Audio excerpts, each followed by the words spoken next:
to. We're live. It's still Discourse now. I'm Mark Small. It's December 30th, 2024. With me today on stream is Cassie Jackson. Cassie, how are you doing? Good. How are you doing? Thanks for having me on. Oh, you're so welcome. No problem whatsoever. We're almost into a new year, and we've got some stuff to talk about today. Mainly Executive Order 13843. Are you familiar with that? I am. It's the executive order that Trump signed September 12th, 2018, and it has to do with concern for interference in our elections. It falls Not only under, yeah, go ahead. that, go ahead. Falls under International Emergency Economic Powers Act. And you tell us what it's about. Go ahead, Mark. Oh, this is so cool. You've got to realize that Trump was described by his econ prof at University of Pennsylvania as the dumbest goddamn student I ever had.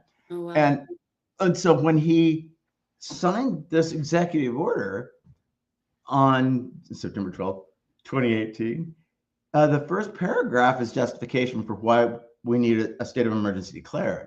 Mm-hmm. And he said, because of foreign interference in our elections, and specifically the 2017 intelligence assessment that showed that there was interference in our elections.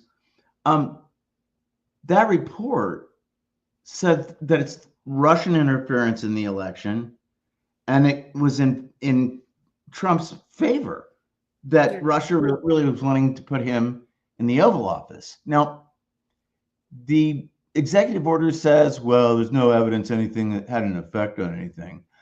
Well, by incorporating that intelligence assessment into that executive order, it really points out like it actually had the opposite effect. Why he would declare an emergency order or a state of emergency without it having some effect is kind of odd, but I just really kind of like. I mean, look who we're dealing with, though. This man doesn't even he does things, and can I just say, if this is the biggest, I hope this is the most epic come back around and bite you in the ass moment that he is unable to become president because of violating his own little order. That would be a very beautiful thing indeed. But also, by signing an executive order and declaring we're in a state of emergency, which is what Biden would have to do, is what we're saying. Biden would have to enact this law because it was reinstated under Biden, or this order rather. Yes, you got it right. Yeah, because it's not a law as such. It's an executive order that incorporates a statute, and in doing that, we still have the state of emergency. Then you think of, well, let's say you had a state of emergency because of a natural disaster on the West Coast. I'm just using that as kind of a random example. It would be tough to make a connection between that and saying, well, and as a consequence, I have to exercise these powers because we're facing an emergency in California. So we need to put the elections on hold. That would make sense. Yeah. And so what you're saying is,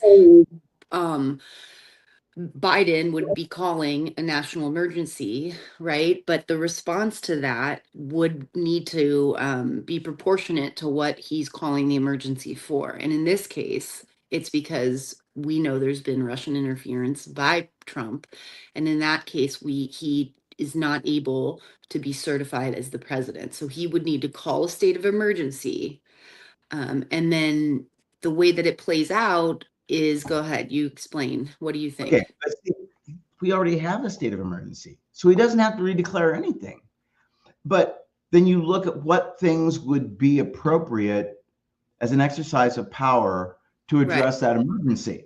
And what would be appropriate is to say that the person, no one should have benefited from that interference in our elections. Right. And that means Trump can't occupy office. Then you have, I think it's 9 members of Congress who are Republicans who requested pardons after January 6th because they had been involved in it. You don't give a pardon to someone who's innocent. Right.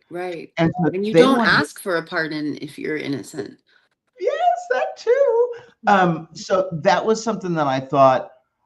So you have a situation where President Biden has a state of emergency, and make no mistake, if Trump makes it into the Oval Office on January 20th, we will have a dictatorship. Right. It has to be before then. And so is it at what point, like, would you speculate? So once he announces this, right, it's going to be potential chaos. Do you think that, like, part of this, if they are going to do this, is them getting their ducks in line in terms of hot spots with where they think there might be people that, you know, go take arms against other people? I mean, MAGA is going to be super, super lit up Yeah, when. I don't know that that's. I mean, the federal government being ready to address a national emergency, except for 4 years in our history, from 2017 to 2021, has been pretty well established, and especially the last 70 or 80 years. Normally, when there's an emergency, weather event or whatever, people know how to get there and address it. And in terms of addressing any kind of civil unrest, we've had that, in the last 30 years, especially the Rodney King riots, Right. different aspects where, people are pissed off. So I don't think that that's cause of any delay. I don't know why it is that there's some kind of a delay here, but it can be of two kinds. One is trying to prep and get ready. The other could be people in the Republican Party just wanting to draw things out as much as they can and put it off so then Trump gets into office and then we're screwed.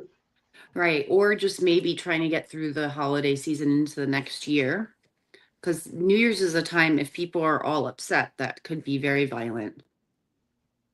Well, let's see, when we were in Vietnam, the Tet Offensive occurred, I think it was in January 1969.